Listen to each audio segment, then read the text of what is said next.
अमरावती शहरातीलच नव्हे, विदर्भातील नव्हे तर महाराष्ट्रामध्ये एक वेगळा उद्योग जो अमरावतीमध्ये शहरामध्ये सुरू झाला होता आणि ज्या उद्योगामध्ये प्री ओन कार्स ही संकल्पना अमरावतीमध्ये मुख्यत्वे करून रुजविणारे भाजपाचे पदाधिकारी आणि चक्रधर कार गॅलरीचे जे संचालक आहेत मंगेश खोंडे यांच्याशी आपण लॉकडाऊनच्या माध्यमातून चर्चा करणार आहोत।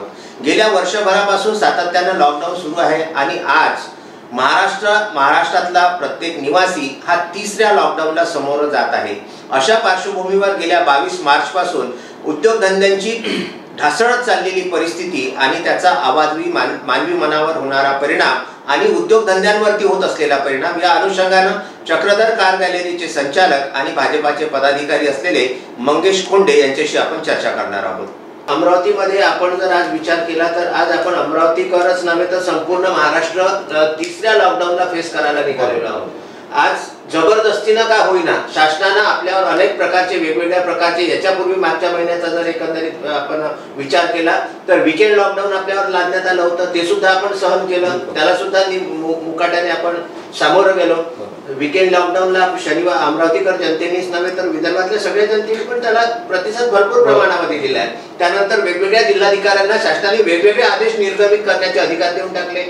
मग कोणाला जर कुठे असं जाणवलं की त्या जिल्ह्यामध्ये कोरोना रुग्णांची संख्या वाढती आहे तर त्या ठिकाणी त्यांनी तसे जिल्हाधिकाऱ्यांनी आदेश पारित करून त्या जिल्ह्यामध्ये तसे लॉकडाऊन लावलेले आहे। याच अनुषंगाने अमरावती जिल्ह्यात सुद्धा लॉकडाऊन लागलेला आहे। आज ज्यावेळेस आपण इतक्या मोठ्या व्यवसायामध्ये आहात, समाजकारणामध्ये आहात, पण आज खरोखर तिसऱ्या चरणाची या लॉकडाऊनच्या तिसऱ्या चरणाची आवश्यकता आहे असं आपल्याला वाटते का? ऍक्च्युअली आता जो हा लॉकडाऊन लावलेला आहे मार्च ऑलरेडी आपण एक लॉकडाऊन सहन केलेला आहे आणि कोरोनाची दुसरी लाट आपल्या इथे फरवरीमध्ये आली। जानेवारीपर्यंत पेशंट थोडे कमी होते, फरवरीमध्ये सुरुवातीला आपल्या इथे कोरोनाची दुसरी लाट आली आणि त्या लाटेमध्ये आपला पेशंटचा उच्चांक हा 1000पर्यंत गेला, 1000च्या वर गेला आणि मृत्यूचा संख्या वाढली। साहजिक आहे, मी लॉकडाऊन लावायच्या विरोधात नव्हतो मार्च मध्ये, त्यावेळेस यांनी 14 दिवसाचा लॉकडाऊन लावला, आपण तो सहन केला सर्वांनी। यांनी वेगवेगळे नियम आणि निर्बंध टाकले। या सगळ्या सोबत मी एक व्यापारी पण आहे आणि व्यापाऱ्याचं कंबरड हे ऑलरेडी 1 वर्ष व 13 महिन्यात 14 महिन्यात पूर्ण मोडलेलं आहे। आमची व्यापाऱ्यांची परिस्थिती, आमची गाथा आम्ही कोणाला सांगायची आणि राहिलं या सरकारचा विषय, तर या सरकारला काय बोलायचं, म्हणजे कसं चालवत आहे, काय चालवत आहे आणि कोणासाठी चालवत आहे हे समजत नाही। ज्या जनतेसाठी चालवतात त्या जनतेवर यांनी हे असे निर्बंध लावलो, त्यांचे कंबरडे मोडले, या सरकारला काय करायचं? 100 कोटी रुपये मागतात आणि इथे जनतेला उपाशी मारतात। अशी परिस्थिती आज असून आज या कोरोनाच्या तिसऱ्या लॉकडाऊनला जेव्हा अमरावतीकरांनी आज यांनी जे वीकेंड लॉकडाऊन जे काल जाहीर झालेलं आहे, परवा जाहीर झाला आणि कालपासून लागू झालं। लॉकडाऊनचा अर्थ काय तुम्हाला माहिती आहे? वीकेंड लॉकडाऊनचा अर्थ असा होता, यांनी जेव्हा सुरुवातीला ऍक्च्युअली हे संभ्रमात आहे। सन्माननीय जिल्हाधिकारी साहेबांना आम्ही आजच निवेदन देऊन आलो आणि मुख्यमंत्र्यांच्या संभाषण जे 8:30 वाजता त्यांचं संभाषण होतं लाईव्हवर, मी ते पाहिलं आणि ऐकलं पण। आणि त्या मुख्यमंत्री साहेबांनी सांगितलं की वीकेंड लॉकडाऊन लागू शकतो, आमची कॅबिनेटची बैठक आहे आणि त्यांनी वीकेंड लॉकडाऊन लावलं। लॉकडाऊन आज पुण्यामध्ये एकही ऑक्सिजनचा बेड खाली नाही, आपल्यालाही माहिती आहे। माझी काही मित्रमंडळी आहे, मी त्यांच्याकडनं माहिती घेतली तर पुण्यामध्ये सोमवार ते शुक्रवार पूर्ण सुरू आहे, म्हणजे सकाळी 8 ते रात्री 7 किंवा 6 पर्यंत सर्व सुरू आहे आणि शनिवार रविवार कंप्लीट लॉकडाऊन आहे। अमरावतीसाठी ती गाईडलाईन पाहिजे होती किंवा अमरावतीसाठी आज तर अमरावतीची परिस्थिती अशी आहे माझ्या मते की परवाच्या दिवशी जी रुग्णसंख्या पाहिली मी ते 241 होती आणि एकही मृत्यू नव्हती।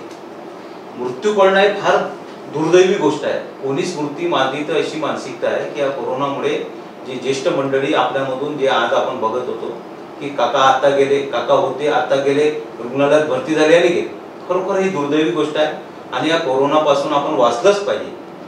पण जिवंत केव्हा राहू? जेव्हा आपल्याला खायला मिळेल। आज छोटे जे व्यापारी आहेत, फुटपाथवर बसणारे व्यापारी आहेत, गुपचूप भेळ विकणारे व्यापारी आहेत, रस्त्यावर दुकान लावून काम करणारे व्यापारी आहे आणि मजूर वर्ग, जो आमच्यासारख्या छोट्या व्यापाऱ्यांकडे जो मजूर वर्ग असतो, त्या वर्षभरामध्ये आम्ही त्यांना त्या 4 महिन्याच्या लॉकडाऊनमध्ये त्यांना काही पगार दिला. गव्हर्नमेंटने आम्हाला सांगितले, पण गव्हर्नमेंटला सांगायच्या आधी माणुसकी, एक व्यापाऱ्याला खूप माणुसकी असते आणि त्याला स्वतःचा अनुभव असते. मला असं वाटते की जवळजवळ 50% व्यापारी हे छोट्यातून मोठे झालेले असतात. त्यांना माहिती असते की यांच्यावर काय बेतत आहे. तर त्या काळामध्ये सर्वांनी, आम्ही पण स्वतःही, माझ्याही ऑफिसचा जो स्टाफ आहे त्यांना आम्ही 50% पगार दिला. 50% पगार दिला, त्यांनी चालवलं आणि त्यांच्याशी काम करत असताना त्यांना चालवून घेतलं, आम्हालाही त्यांनी चालवून घेतलं. आणि आजचा जो या महिन्याचा जो वीकेंड लॉकडाऊन यांनी लावला तो फार चुकीचा आहे. मी शासनाचा निषेध करतो. या निषेधार्थ आज जिल्हाधिकाऱ्यांना आम्ही निवेदन दिलं, जिल्हाधिकाऱ्यांशी बोललो. जिल्हाधिकाऱ्यांना आम्ही हे सुचवलं की हा लॉकडाऊन काही लोक पाळत नाही आहे. तर जिल्हाधिकाऱ्यांनी सांगितलं त्यांची इम्युनिटी पॉवर चांगली आहे. जिल्हाधिकाऱ्यांकडनं हे उत्तर आम्हाला अपेक्षित नाही. जिल्हाधिकाऱ्यांनी आमची इम्युनिटी खराब आहे का? आम्ही शासनाचे नियम पाळतो. सरकार कोणाची आहे, काय आहे, याच्याशी आम्हाला काही घेणं देणं नाही. आम्ही शासनाकडून आलेली गाईडलाईन पाळतो. आज सर्व शोरूम, सर्व दुकान बंद आहे, पूर्ण मार्केट बंद आहे. आज लोक पाळताय ना, पण लोक ताकदनी रस्त्यावर निघतात.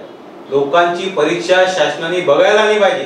लोकांची परीक्षा समजा शासनाने बघितली तर येणाऱ्या 9 तारखेपासून आम्ही अमरावतीकरांना आश्वास करतो भारतीय जनता पार्टीतर्फे की त्यांनी दुकाने उघडावे, त्यांचे संरक्षण आम्ही करणार आणि आम्हीही रोडवर निघणार, आमचंही दुकान आम्ही उघडणार. शासनाने समजून घ्यावं की आता लोकांची परिस्थिती ती राहिली नाही आहे आणि आज आमच्यावर जी परिस्थिती होत आहे आणि आज जे आमचं कंपाऊंड मोडलाय याला सावरायला कोणी येणार नाही. कोणी सावरायला उद्या कोणाला आमचे माणसाचे पगार देईल का? कोणी? शासन देईल. आमचा महिन्याचा खर्च शासन देईल. आणि सर्वात मूर्खपणा तर हा इलेक्ट्रिक बिलचा झालेला आहे. जे शासनाने त्यावेळेस म्हटलं होतं की 100 युनिट आम्ही फ्री करू. सन्माननीय जे आपले ऊर्जा मंत्री रावसाहेब, त्यांनी 1 रुपया माफ तर केलाच नाही, पण लोकांचे 20 कनेक्शन कापले. त्यांनी तिकडे जेव्हा विधान सत्र चालू होतं त्यावेळेस जाहीर केलं की सत्र संपेपर्यंत लाईन कोणाची कापणार नाही. पण आम्ही जेव्हा दुसऱ्या दिवशी टाळाटोपा आंदोलन केलं पूर्ण महाराष्ट्रामध्ये, त्यावेळेस दुसऱ्या दिवशीपासून यांनी लोकांचे 20 कनेक्शन कापणं चालू केले.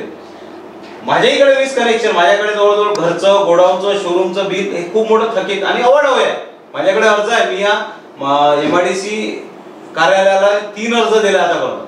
त्यांच्याकडे उत्तर नाही आहे साधं की हे कशामुळे लागलं, कोणचं बिल, अवाढव्य बिल. जिथे मला या शोरूमचं बिल 3000 4000 मंथली येत होतं, हे 25,000 आणि 30,000 रुपये बिल त्यांनी पाठवलेलं आहे.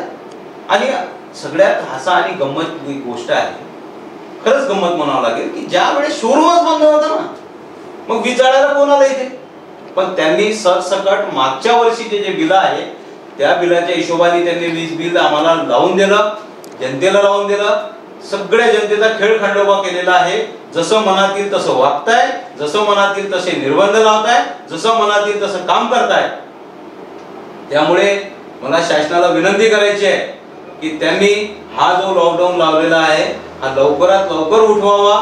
अन्यथा जनतेकडून, आमच्याकडून एक तीव्र प्रक्रिया त्यांना येणाऱ्या 9 तारखेला पाहायला मिळेल आणि त्यासाठी सर्वस्वी जबाबदार हे शासन राहील. यावर दुसऱ्यावर कोणाही गोष्टीवर कोणावरही याची जबाबदारी राहणार. खूप खूप धन्यवाद. आणि लॉकडाऊन बद्दलच्या ज्या भावना आपण व्यक्त केलेल्या आहेत, येत्या 9 तारखेला पर्यंत शासनाने हे लॉकडाऊन जर समजा काढलं नाही किंवा याचे निर्बंध शिथिल केलेले नाही तर आपण भाजपाच्या वतीने जे आंदोलन करणार आहे त्याला सुद्धा आम्ही आमच्या विदर्भ न्यूज परिवाराच्या वतीने आपल्याला शुभेच्छा देतो. कारण जनता अतिशय कंटाळलेली आहे. सर्वसामान्य जनता आज रस्त्यावर उतरायला पाहत आहे, असा एकंदरीत प्रकार आहे. या अनुषंगाने आपण जो विदर्भ न्यूजला वेळ दिला त्यासाठी आम्ही आपले हार्दिक हार्दिक आभारी आहोत. पुनश्च एका नवीन पदाधिकाऱ्यासह आपण याच भागामध्ये लॉकडाऊनच्या संदर्भामध्ये बोलणार आहोत. तोपर्यंत नमस्कार.